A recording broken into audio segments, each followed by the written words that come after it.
여호수아가 24장까지 있는데요. 이 여호수아서를 두 부분으로 나누면 1장부터 12장 그리고 13장부터 24장까지 이렇게 두 부분으로 나눌 수 있습니다. 여호수아의 두 번째 부분의 시작이 13장부터죠. 이 13장은 이렇게 시작합니다. 여호수아가 나이가 많아 늙음에 여호와께서 그에게 이르시되 너는 나이가 많아 늙었고 얻을 땅이 매우 많이 남아있도다 라고 말씀하시면서 여호수아가 이제 10장에서 가나안 땅에 들어가서 여리고 점령하고 아이성 점령하고 그 다음에 기브온 백성들과 화친을 속아서 맺게 된 다음에 그러나 하나님 때문에 그 화친을 지키게 되죠. 남부 가나안 왕들이 함께 모여서 이스라엘에게 대적하였고 먼저 이 남부 가나안을 이스라엘이 점령하게 됩니다. 그리고 11장에서는 남부 가나안 왕들을 다 점령한 다음에 이제는 북부 가나안 연합과 전쟁을 하게 되죠. 이스라엘에게 대항하는 왕들과 그들의 연합을 깨트린 겁니다. 큰 왕들과 연합들은 정복되었는데 여전히 큰 흐름에서 가나안 땅은 정복되었지만 남아있는 가나안 사람들이 있었습니다.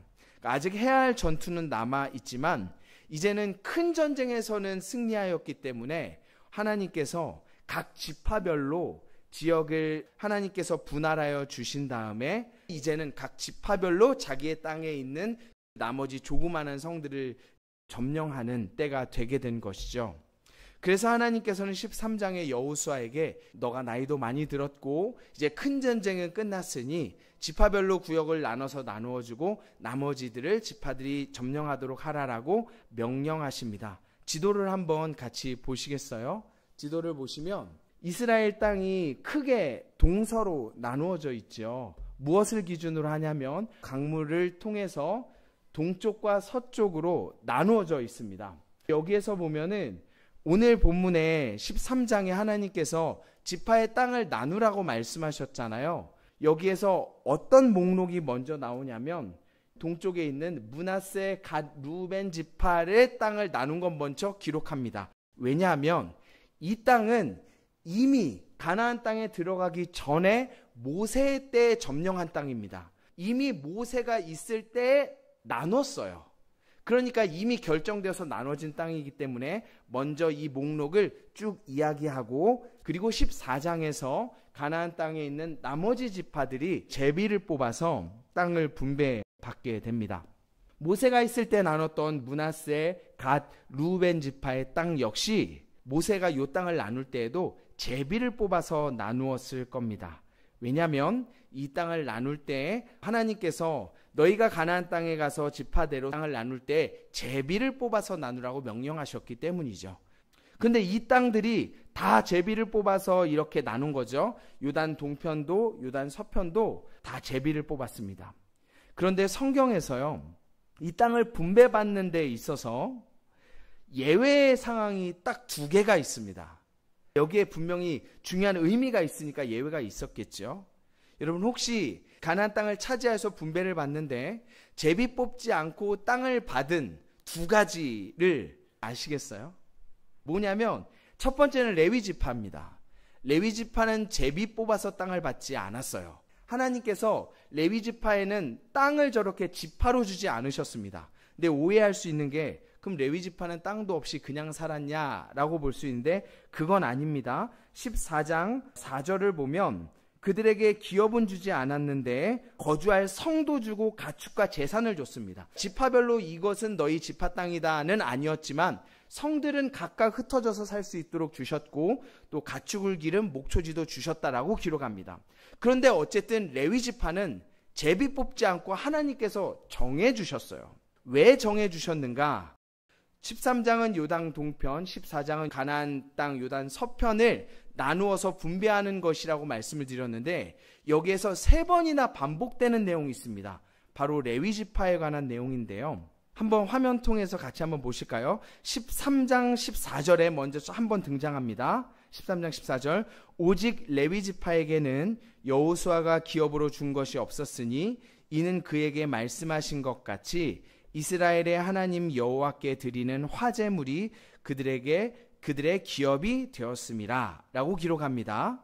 그리고 13장 33절 오직 레위 지파에게는 모세가 기업을 주지 아니하였으니 이는 그들에게 말씀하신 것 같이 이스라엘의 하나님 여호와께서 그들의 기업이 되심이었더라로 기록합니다. 그리고 14장 3절도 이는 두 지파와 반 지파의 기업은 모세가 요단 저쪽에서 주었으며 레위 자손에게는 그들의 가운데 기업을 주지 아니하였으니 라고 이야기하면서 4절에 또한 설명이 짧게 나오죠. 지파를 땅을 분배하는 것에 있어서 하나님께서 레위 지파가 땅을 받지 않은 것에 대해서 3번이나 반복해서 이야기하시죠. 왜냐하면 여기에 의미가 있기 때문입니다. 레위 지파는 왜 제비 뽑아서 땅을 받지 않았는가? 그럼 레위 지파의 분깃은 무엇이에요? 화제, 하나님께 드려진 그 제물이 레위 지파의 것이고, 또한 13장 33절에 보면 여호와 하나님께서 그들의 기업이 되신다라고 이야기합니다. 여호와 하나님께서 그들의 기업이 되시기 때문에. 여러분 멋지지 않습니까? 레위 지파는 땅을 받지 않았습니다. 왜죠? 바로 여호와 하나님이 그들의 기업이 되시기 때문입니다. 참 저에게는 소망이 되는데요. 그러니까 여호와 하나님께서 그들의 기업이 되신다는 것은 그들의 삶과 그들의 재산과 모든 것을 누가 지키시고 보호하신다는 거예요? 여호와 하나님이 직접. 물론 이스라엘이라는 민족 자체가 하나님께서 그들을 붙드시지만 특별히 레위인들이 보여주는 예표로서의 역할이 있는 거죠.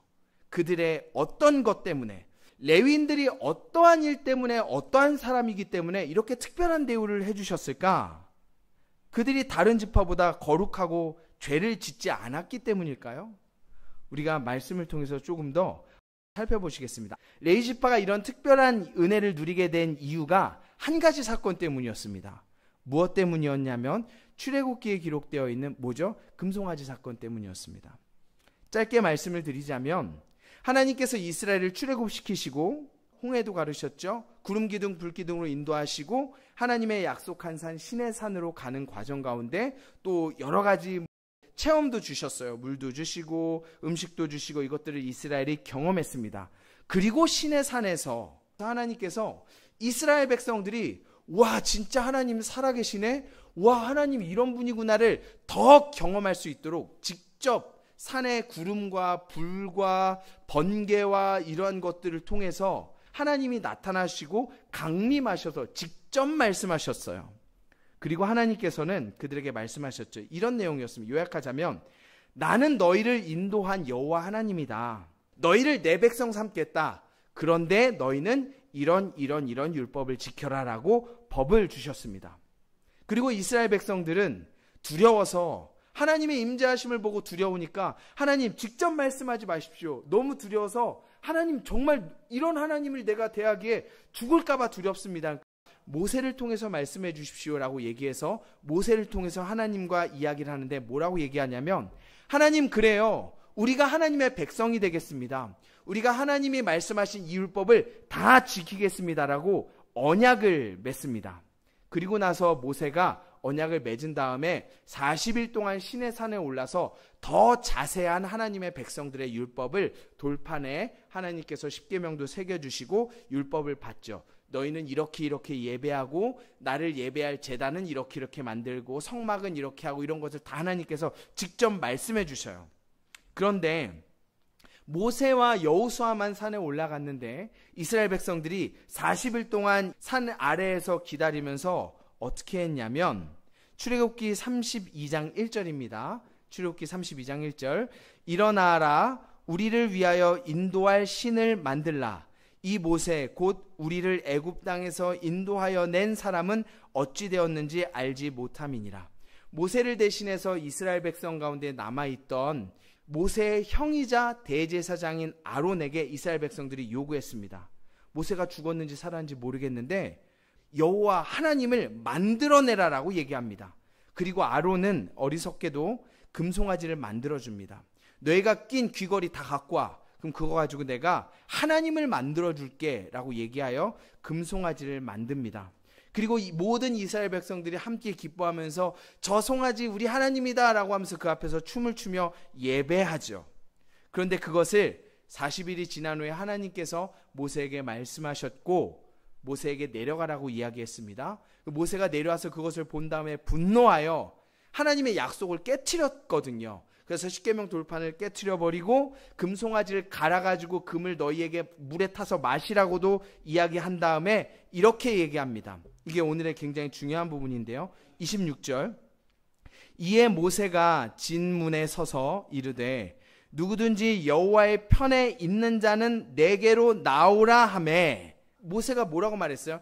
이미 이스라엘 백성들은 금송아지 우상숭배를 다 했어요. 그리고서 그들에게 자, 지금 너희가 여호와 편에 서는 모든 사람은 다 내 쪽으로 와라 라고 얘기합니다. 근데 이때 레위 자손만 모세의 편에 섭니다. 모세가 레위 자손만, 레위 지파만 부른 게 아니었어요. 누구든지 다 내 쪽으로 와라 라고 얘기했는데 레위 지파만 옵니다. 그리고 모세는 나온 레위 지파에게 매우 무시무시한 명령을 내리죠. 27절인데요. 모세가 그들에게 이르되 이스라엘의 하나님 여호와께서 이렇게 말씀하시기를 너희는 각각 허리에 칼을 차고 진 이 문에서 저 문까지 왕래하며 각 사람이 그 형제를, 각 사람이 자기 친구를, 각 사람이 자기의 이웃을 죽이라 하셨느니라. 이런 거죠. 하나님 쪽에 쓴 사람이 너희밖에 없어? 그럼 너희는 칼을 차고 가서 아직도 그들은 하나님의 편에 서겠다고 하지 않고 우상숭배 편에 서 있는 거예요. 저들을 가서 칼로 도륙해라 라고 얘기하는데, 레위 사람들에게 다른 지파도 친척도 있을 것이고 그리고 친한 친구도 있을 것이고 이웃도 있을 거 아니에요. 근데 굉장히 무서운 말씀을 하시죠. 무시무시한 명령. 너희는 가서 너희 형제, 친구, 친척, 이웃을 죽여라. 여러분, 사람이 사람을 죽이는 것이 쉽지가 않죠. 근데 내 이웃, 친한 내 친구 죽인다는 것, 이게 쉬운 게 아닌데요. 놀랍게도 레위인들은 하나님의 말씀에 순종합니다. 29절에 보면 이렇게 기록해요. 모세가 이르되 각 사람이 자기의 아들과 형제를 쳤으니 오늘 여호와께 헌신하게 되었느니라. 그가 오늘 너희에게 복을 내리실 것이다 라고 말씀하셨습니다. 하나님의 말씀에 쉬운 일이 아니고 불가능하다고 볼 수 있는 이 일을, 그런데 레위인들이 감당할 때 하나님의 말씀에 순종하였다고, 하나님의 편에 섰기 때문에 레위인들에게 특별한 복을 주시겠다고 말씀하십니다. 여러분, 이 말씀이 좀 거부감이 느껴지실 거예요. 저도 좀 그런 측면이 있습니다. 아무리 그래도 어떻게 하나님께서 자기들 손으로 친구를 죽이라고 하냐, 자기들 손으로 옆집 이웃을 죽이라고 하냐, 너무 잔인한 것 아니냐.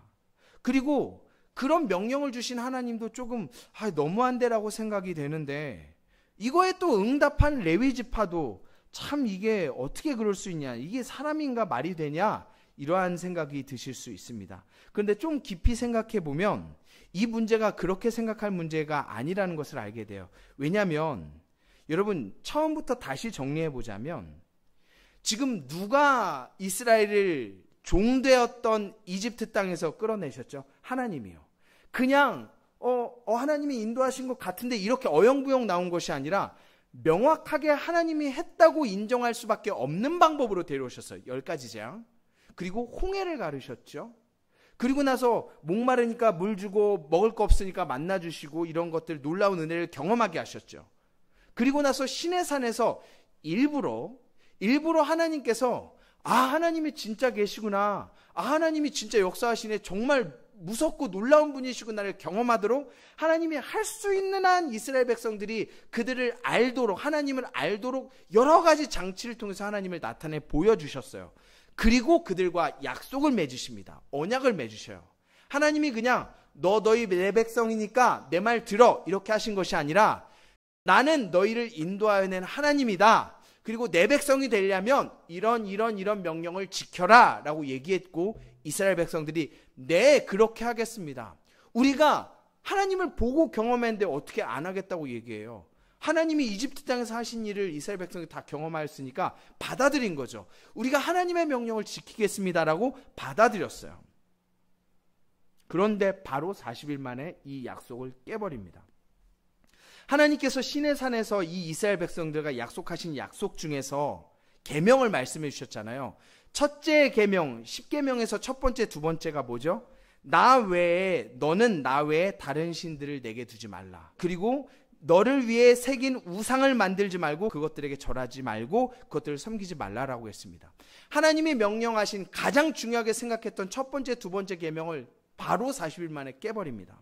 그리고 더 자세히도 말씀하시는데요. 만약에 이렇게 얘기할 수 있어요. 하나님, 이거 저희가 착각해가지고 그냥 금송아지를 하나님이라고 한 거예요. 그냥 상징적으로 라고 얘기할 수 있죠. 하나님께서 이어서 23절에 보면 이렇게 말씀하셔요. 너희는 나를 비겨서 은으로나 금으로나 너희를 위하여 신상을 만들지 말고, 이렇게 얘기합니다. 하나님께서 철저하게 하나님이라고 우기면서 하나님이라고 하면서 신상도 만들지 말라. 그리고 또 우상도 만들지 말라라고 말씀하십니다.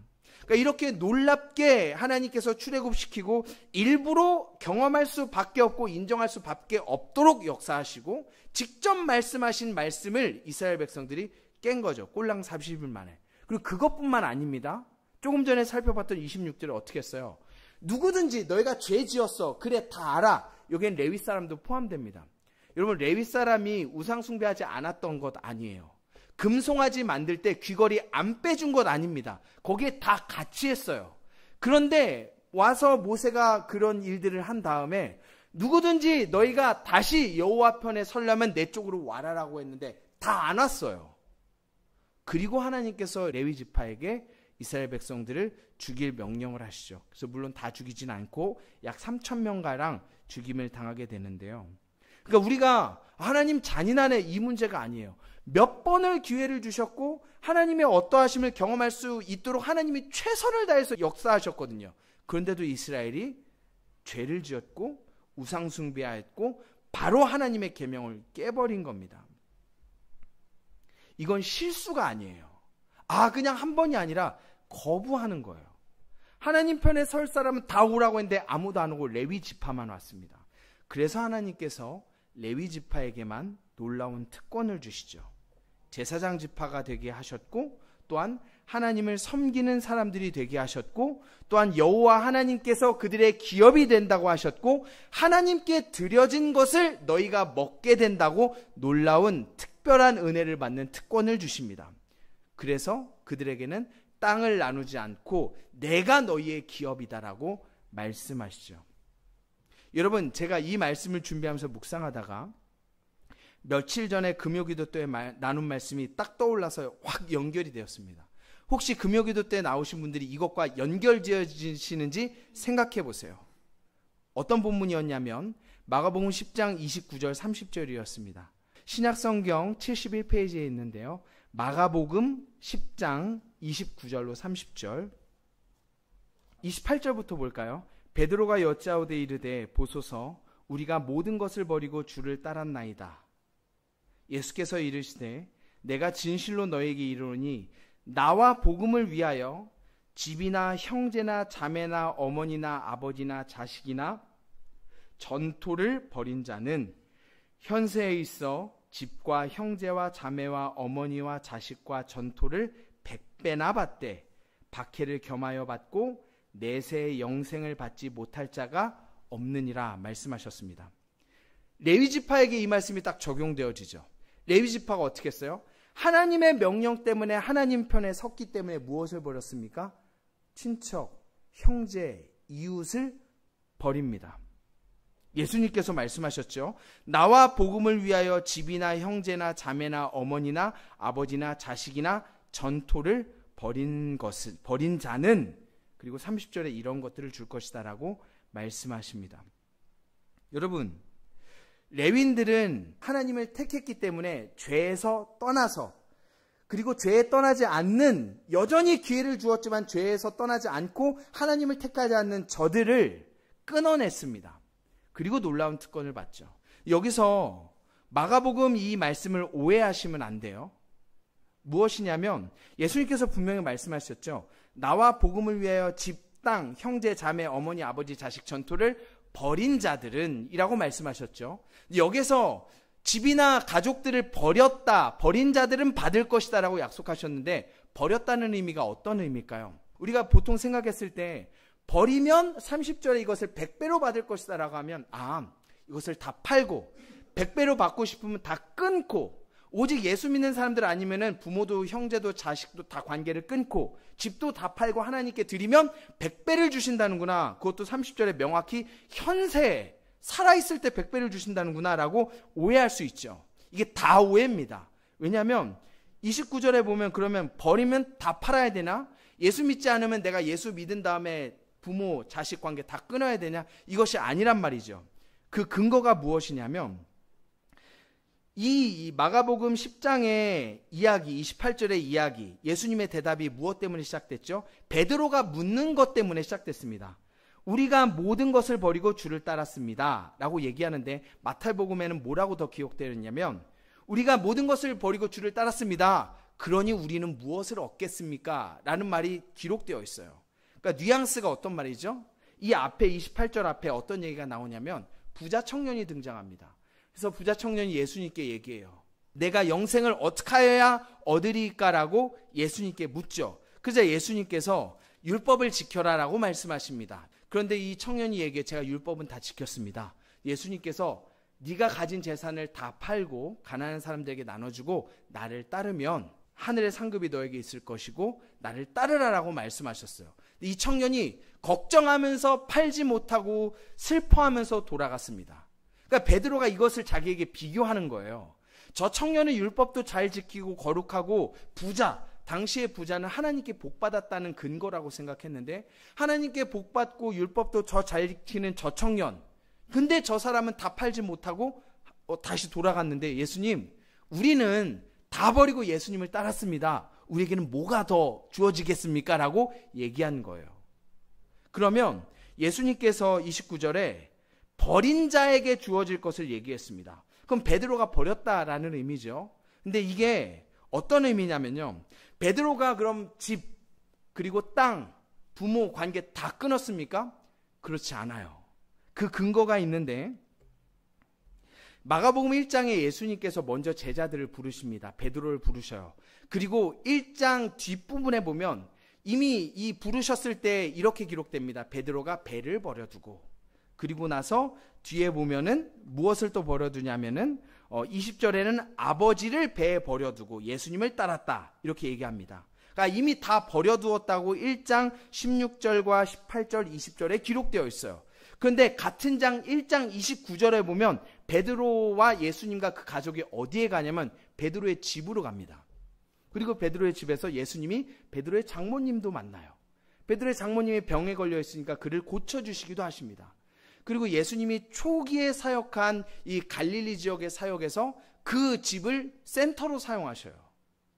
그리고 또 어떤 게 있냐면 요한복음 21장에 보면 나중에 예수님이 부활하신 이후에 베드로가 예수님을 3번 부인하잖아요. 죄책감 때문에 고향으로 돌아가요. 그래서 갈릴리에서 다시 고기를 잡습니다.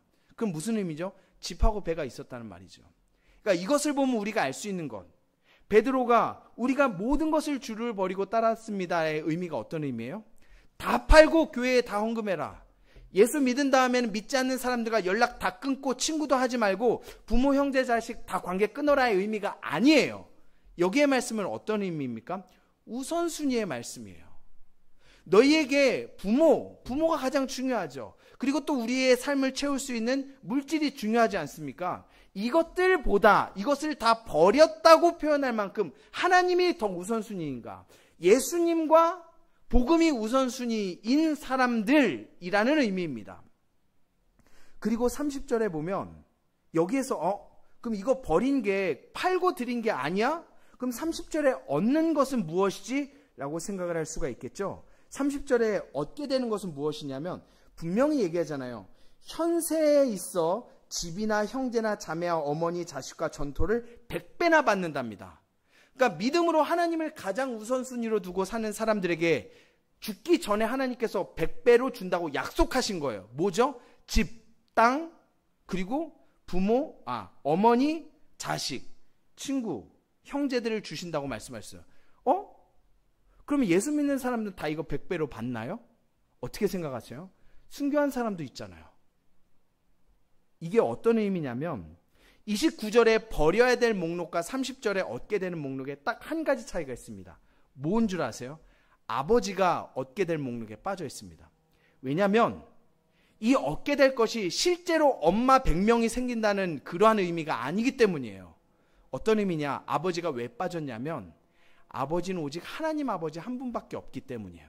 아버지는 100배로 얻을 수가 없죠. 그러면 나머지 엄마나 형제들은 어떤 의미겠습니까? 교회로서의 삶을 얘기해요. 여러분, 여기에 권사님들이 저에게 어머니가 되시죠. 실제로 그렇게 여기는 것이 그리스도인의 삶입니다. 그리고 우리가 옆에 있는 우리 형제 자매님들에게 형제님, 자매님 얘기하죠. 형식적인 거예요. 아니면 예수님을 믿는 사람으로서 예수의 피가 내 안에 흐르기 때문에 형제입니까? 진짜로 그것을 믿고 그렇게 살아갑니까? 그래서 예수님을 가장 우선순위로 두고 복음을 가장 우선순위로 두는 사람들에게 주시는 축복이 뭐죠? 형제, 자매, 어머니는 100배가 될 수 있는 거예요. 100배가 꼭 100명이 될 것이다가 아니라 많이 풍성히 주실 것을 약속하시는 거죠. 근데 아버지는 하나님 한 분밖에 없으니까 100배가 아닌 거죠. 그러니까 여기에서의 100배로 주신다는 것은 그런 의미를 가집니다. 여기에서 정확한 의미로는 교회의 삶을 얘기해요.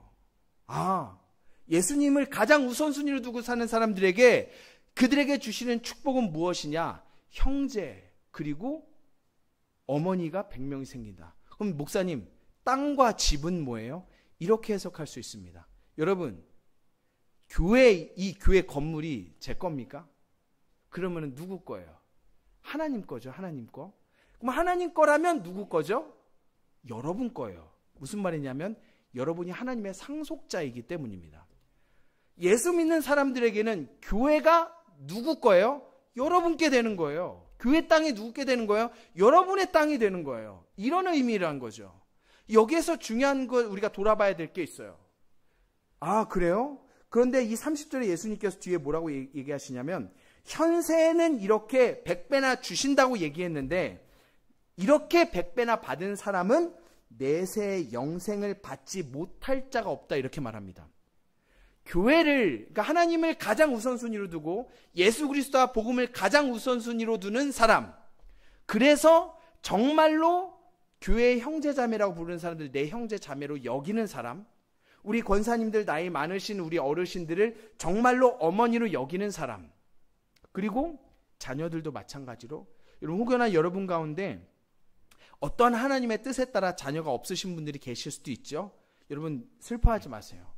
실제로 저들이 여러분의 자녀임을 믿으시기 바랍니다. 하나님이 그 축복을 주신 거예요. 우리 교회에 있는 아이들이 내 자녀라고 생각하셔도 되고 그렇게 해야 되는 것이 하나님의 뜻입니다. 얼마나 감사해요. 가족이 어떤 의미죠? 어려울 때 힘이 되고 다른 사람들이 다 외면할 때도 내 편이 되어주고 이해하고 어려움을 이겨나가는 힘이 되고 마음을 나눌 수 있는 믿을 만한 대상이 가족 아닙니까? 이것을 하나님께서 교회를 통해서 풍성히 주신다고 말씀하셨어요. 근데 이러한 사람들은 내세에 영생을 받지 못할 자가 없다라고 말씀하셨어요. 근데 뒤집어 보면 내가 교회를 어떻게 인식하고 있느냐가 나의 신앙을 보여주는 척도가 될 수 있습니다. 교회 성도들을 내가 어떻게 인식하느냐? 정말로 형제와 자매요? 교회 이 건물을 내 집이라고 생각하느냐? 내 땅으로 생각하느냐? 아니면 그냥 예배드리는 그냥 공간으로 생각하느냐? 형제자매라고 부르는 내 옆에 있는 사람들을 정말로 그렇게 생각하느냐? 우리 교회에 있는 아이들을 그냥 귀여우니까가 아니라 정말로 내 자녀처럼 사랑하고 그러한 마음을 가지고 있느냐가 우리가 하나님을 어떻게 믿느냐를 보여주는 척도가 될 수 있다라는 것이죠. 여러분, 정말로 여러분 옆에 있는 함께 예배하는 형제 자매님들이 예수 그리스도의 은혜 가운데 형제 자매로 느껴지시는 은혜와 축복이 있으시기를 축복합니다. 그리고 우리 권사님들, 어르신들이 정말로 나의 아버지는 하나님밖에 없으니까 삼촌이요, 어머니처럼 느껴지는 은혜가 있기를 축복합니다. 그리고 자녀들도 그냥 애들이 귀여우니까가 아니라 정말로 여러분의 자녀로 여겨지시는 은혜가 있기를 축복합니다. 그리고 이 교회 건물이 여러분의 집으로 여겨지시는 은혜가 있기를 축복합니다. 이 목사가 관리하지만 관리상으로 목사가 하는 거지 제 거 아니에요. 하나님 것이고 하나님의 것이니까 상속자인 여러분의 것이라고 볼 수 있는 것이죠. 우리는 하나님을 섬기는 겁니다. 그것이 예수를 믿는 사람들이 받은 특권입니다. 레위인들 역시 마찬가지예요. 레위인들은 극단적인 상황에 처했죠. 우상 숭배를 하고 그것을 요구받았습니다. 여러분, 우리 신앙에서도 마찬가지예요. 이 마가복음에 본 이 말씀, 나와 복음을 위하여 집이나 형제나 자매나 어머니나 아버지 자식을 버린다는 것, 우리가 많은 상황에서는 이런 극단적인 상황이 오지 않지만 혹여나 여러분 가운데 예수 믿는 것이냐 아니면 가족이냐를 선택해야 된다면 여러분 무엇을 선택하겠어요? 여기에 그런 극단적인 상황이 온다면 여기서는 답을 가지고 계셔야 돼요. 예수 믿는 것이냐, 복음이냐, 아니면 여러분의 가진 집이냐, 재물이냐를 선택해야 되는 상황이 온다면 여러분 무엇을 선택하셔야 돼요? 여기에 대한 해답을 가지고 계셔야 돼요. 근데 우리에게는 감사하게도 저도 그렇고 여러분도 연약하기 때문에 극단적인 상황이 오지 않았죠. 그런데 레위인들은 이런 상황이 와버린 거예요. 하나님 편에 서서 너희가 하나님 편에 섰으면 형제, 이웃, 그리고 저 죄 가운데 있는 사람들을 끊어내라고 명령하신 거예요. 그래서 그것을 레위인들이 감당합니다.